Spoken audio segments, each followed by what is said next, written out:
Hello and welcome to the week ahead for May 20th.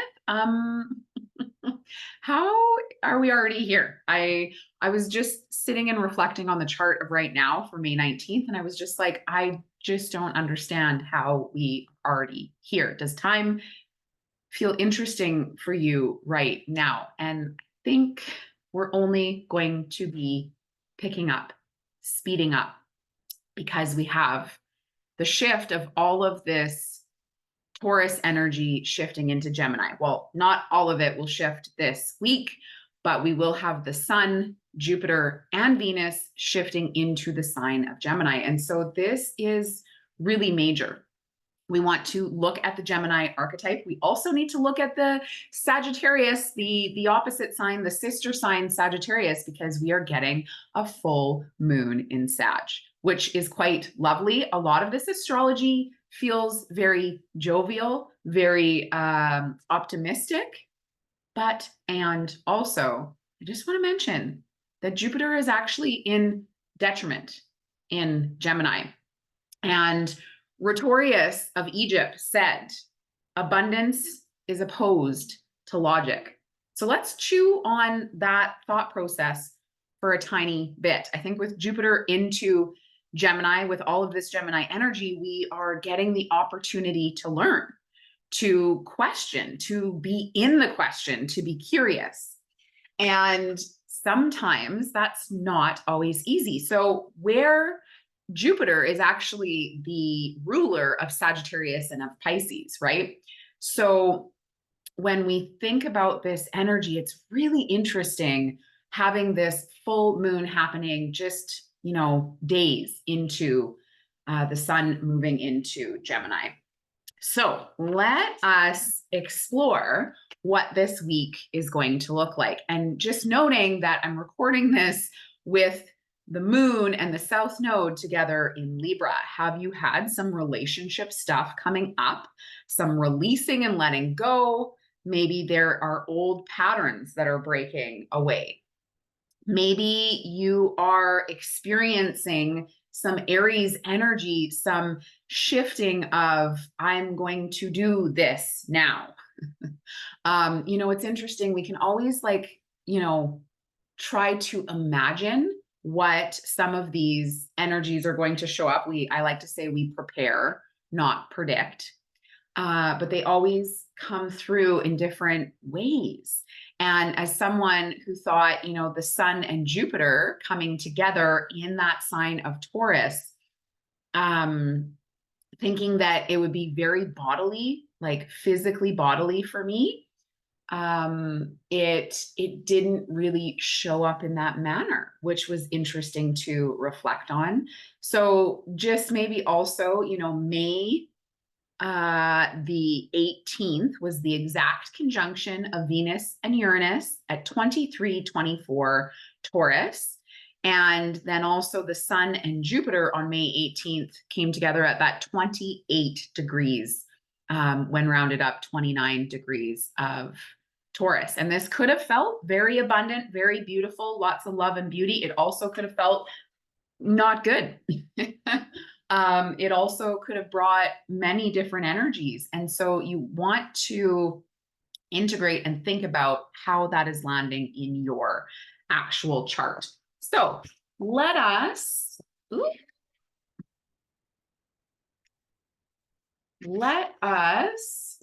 speed forward here just today. We are starting this week on May the 20th. And we can see here the ingress of the sun into Gemini on Monday. And it's interesting that the moon is still in Libra. So bringing those central themes of maybe the eclipses, maybe the south node, the energy of what we are releasing and letting go of in our relationships. Gemini is a networking sign. Gemini is deeply an energy of learning and teaching, and writing. So you might be having themes or stuff coming up around writing and getting your your thoughts down onto paper. I like to think about ideas and social creativity here.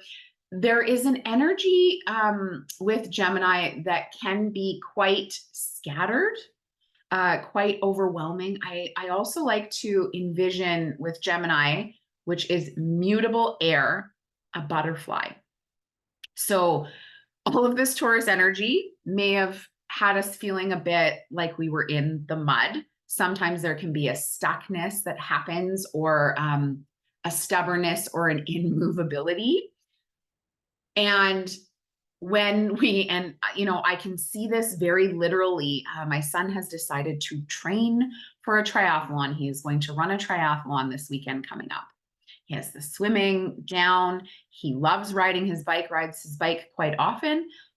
But the bike to the run is a very different energy. And that kind of feels to me like what we are going to experience this week.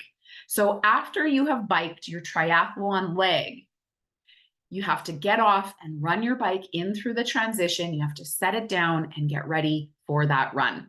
And a lot of triathloners will say it might take almost even 2 miles to get your legs really back under you, because as you're doing the bike, a lot of the blood settles into the legs. And when you get off, and I encourage you, if you can do this week, you don't have to do a triathlon, but go for a bike ride and then try to run right after. There is this sensation of the heaviness and trying to get going that feels kind of mucky, murky, that, and I also deeply experience the Gemini energy as a floating energy. So where we might literally feel like we're coming up and out and we're not in the body. And this can happen for many different reasons.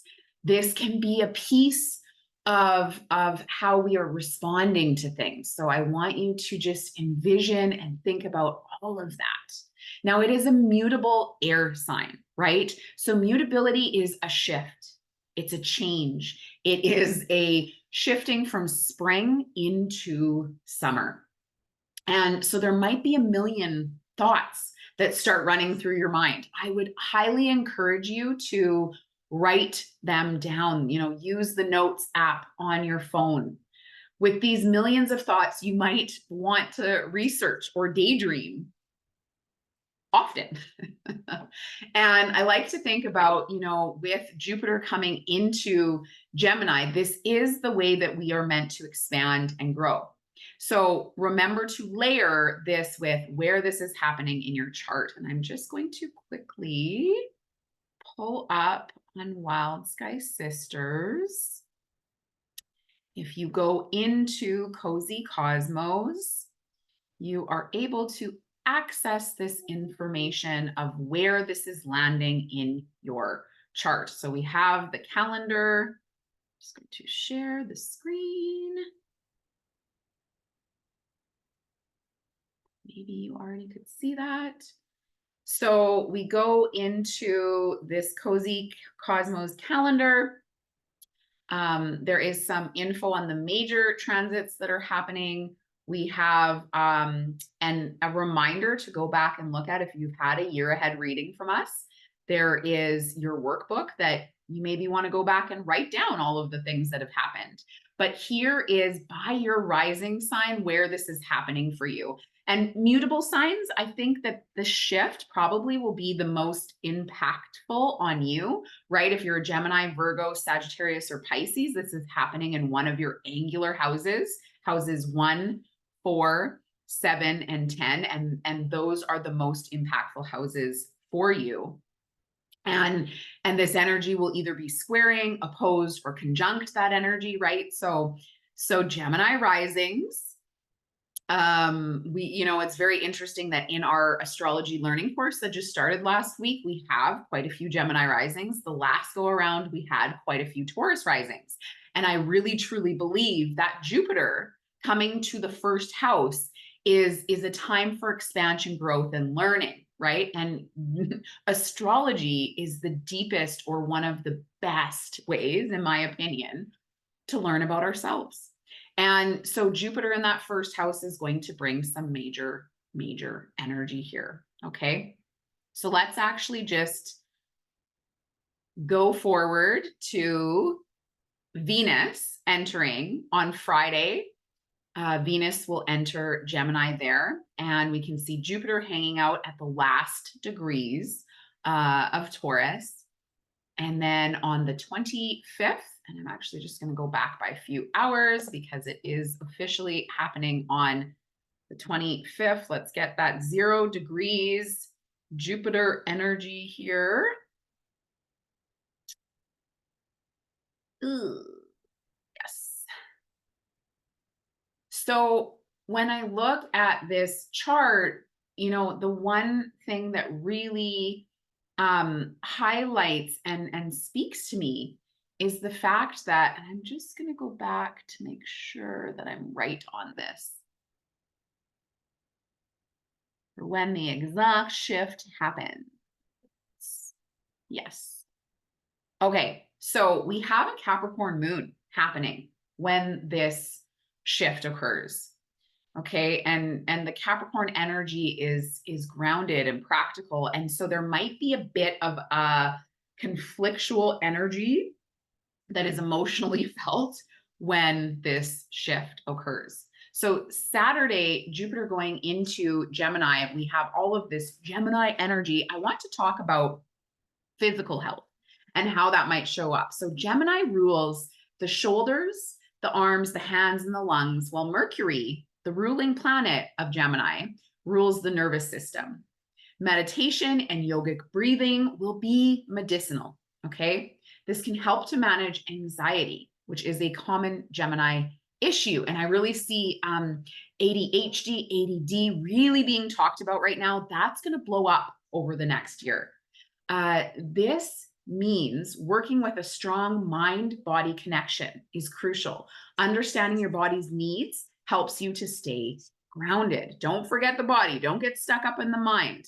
Also, I think of like this could be really strong and powerful time for stinking thinking, for getting stuck in that intellect. So developing and sticking to a routine, a mind-body connection routine, learning to do the same thing at the same time every day will ground your body, will allow you to say, eat for nourishment, to move for energy, and sleep for peace. However unnatural at the time, routine is everything. When it comes to physical movement, you might do best with Gemini energy. You know, I think dancing to an upbeat tempo, hiking, a mild jog, shooting hoops, hula hooping, or dancing. And that is from Cosmic Health by Jennifer Racippi.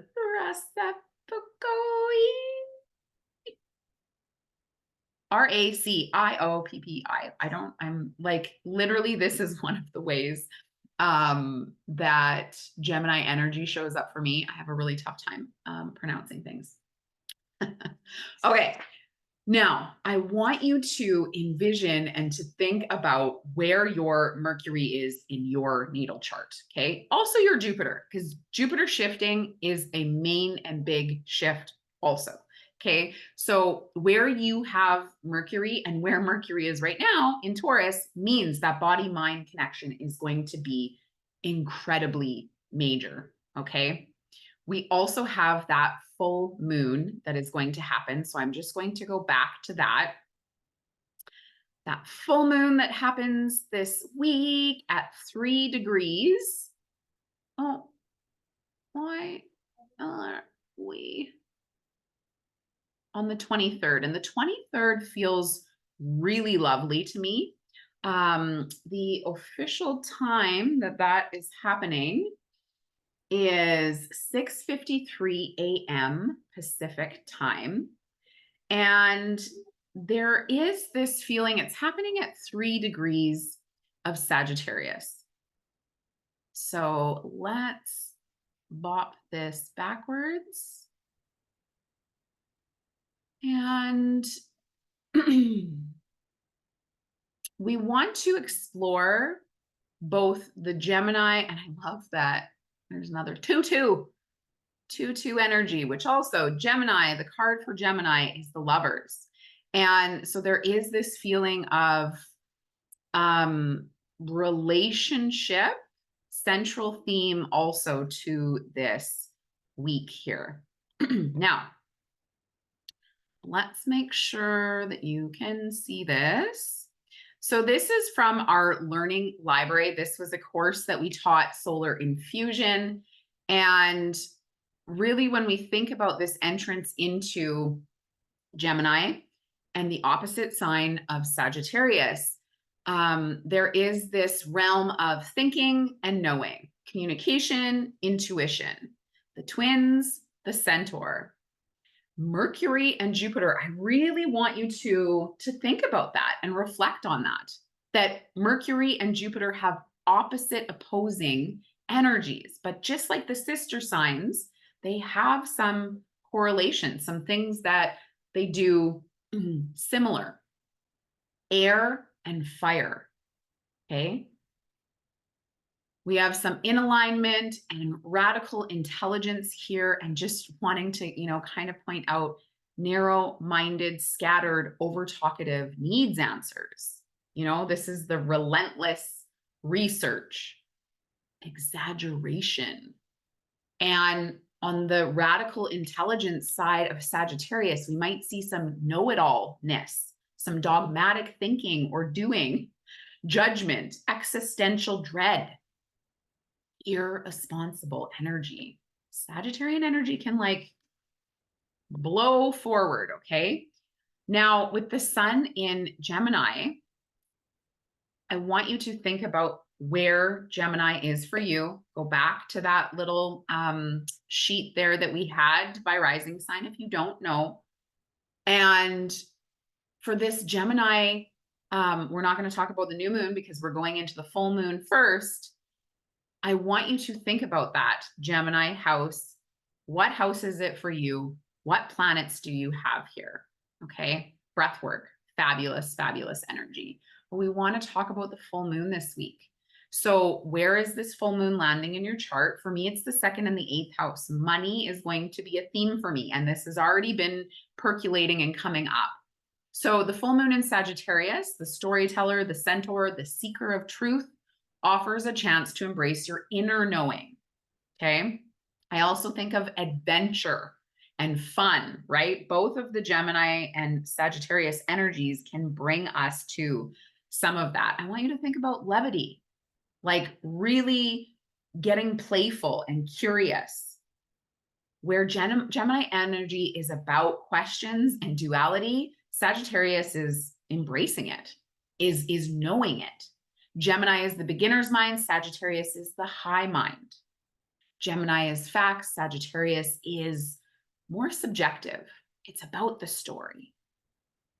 Gemini is curious and Sagittarius is about knowing. So I always think about Gemini energy as the bajillion tabs that are open on your computer, which if you can see mine right now, this is very Gemini. And Sagittarius is closing all of those tabs and knowing what you know, okay?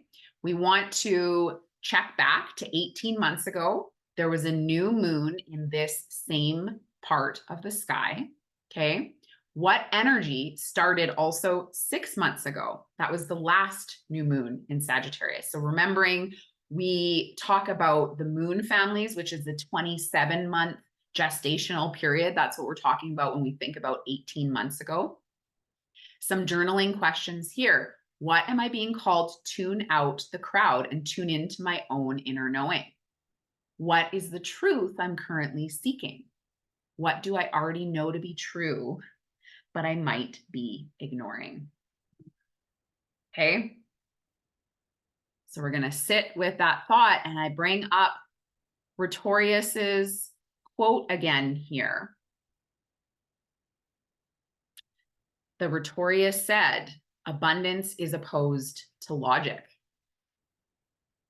and how we might have to embrace that Sagittarian energy in order to call in that abundance. So we are going to end with doing a Jupiter ritual, calling in luck, okay? So This is a fabulous practice for, because Jupiter and the sun has also come together. I want you to really take a look at where Jupiter might be showing up in your life. So where is Sagittarius? What house is Sagittarius and Pisces for you? And where is your natal Jupiter?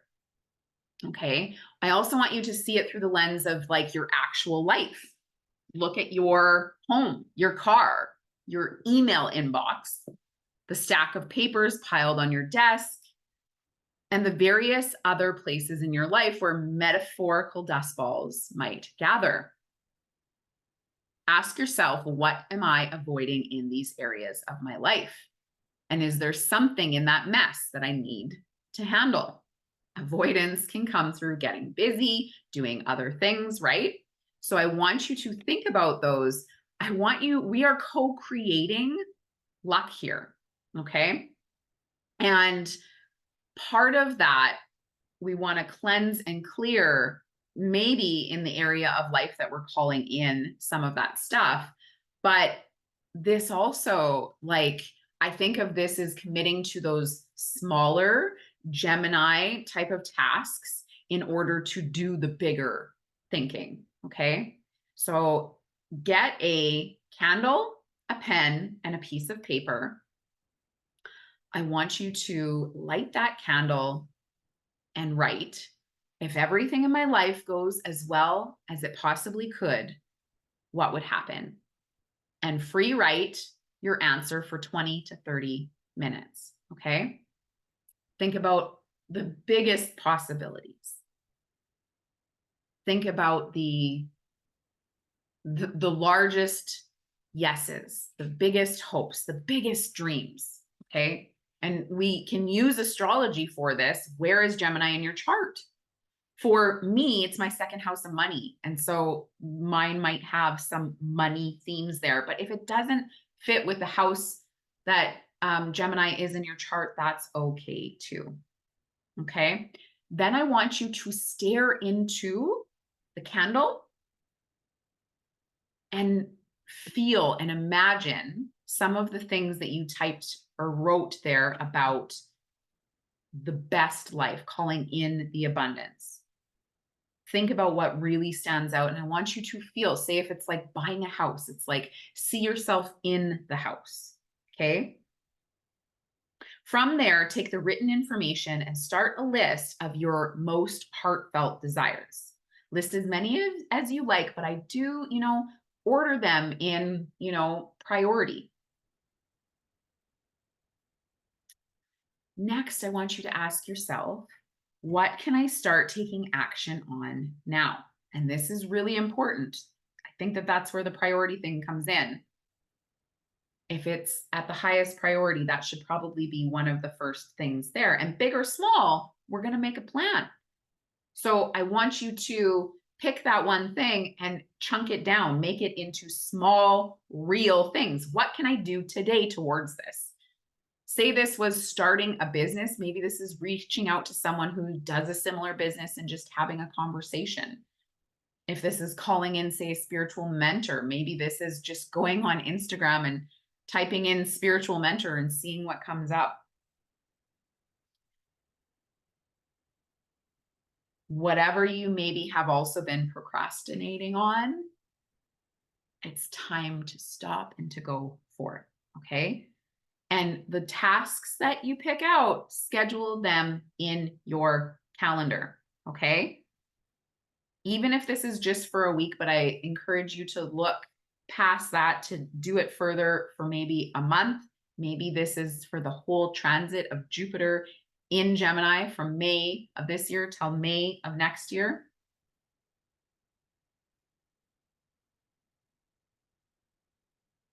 We are co-creating with this energy. We are calling in something large. And one of the greatest things that I've ever heard about Jupiter is it's the planet of yes.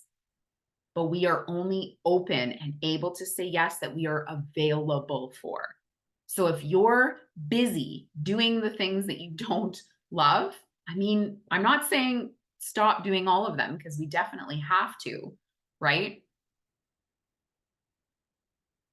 But if we're not available to say yes, then we won't have the chance to get lucky.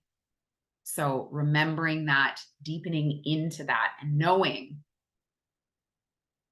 that we are getting a chance here to get lucky in that Gemini part of our chart. For me, I hope that that means winning $1 million. Yeah, and you know what? You can only do that if you say play the lottery, play at the casino. I'm not suggesting gambling. Gambling could be a theme with the Sagittarius full moon. Gambling is kind of an energy that I think doesn't exist in Sagittarius, but is definitely related or correlated with that Sagittarian energy. But my point is, you can't win $1 million if you're not doing something like that, right? It's very interesting. My physiotherapist won $1.4 million a few years ago. And I just want to see the astrology of all of that. And there is a component of some of this that, again, it's like if we're not open to it, we won't get that chance. Now, lastly, let's just take a look at here. You can read through the email if you are watching on YouTube and want to get in on this Cozy Cosmos stuff. You can send us an email at any time to wildskysisters@gmail.com. We have a website, wildsskysisters.ca. Monday, just going through those transits again. Monday, the sun enters Gemini. On Wednesday, we have the sun trine Pluto. Thursday, we have that Sagittarius full moon. Venus enters Gemini as well. Venus conjuncts Jupiter.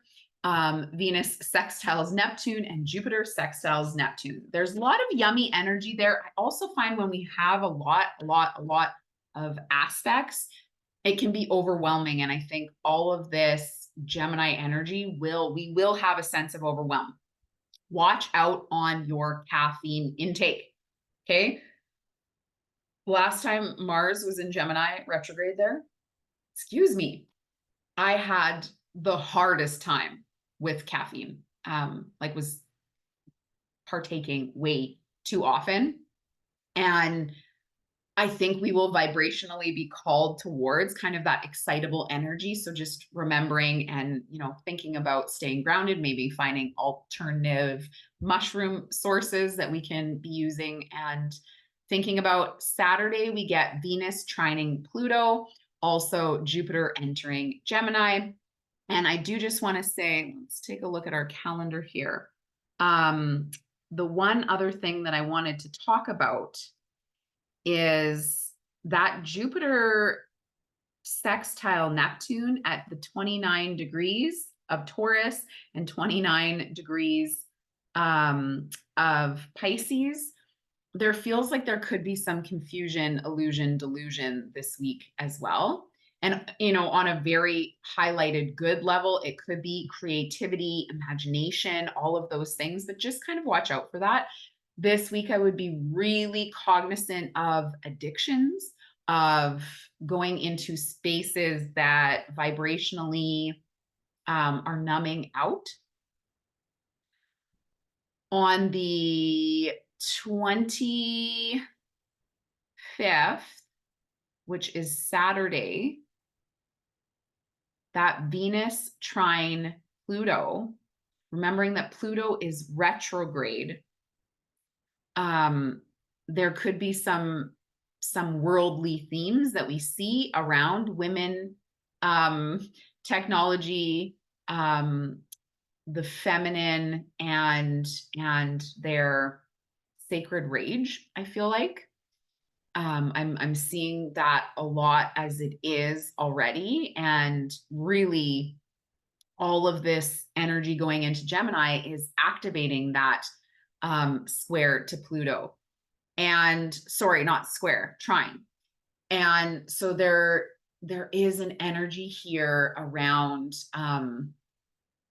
yeah, just how we might get stuck in old stories also.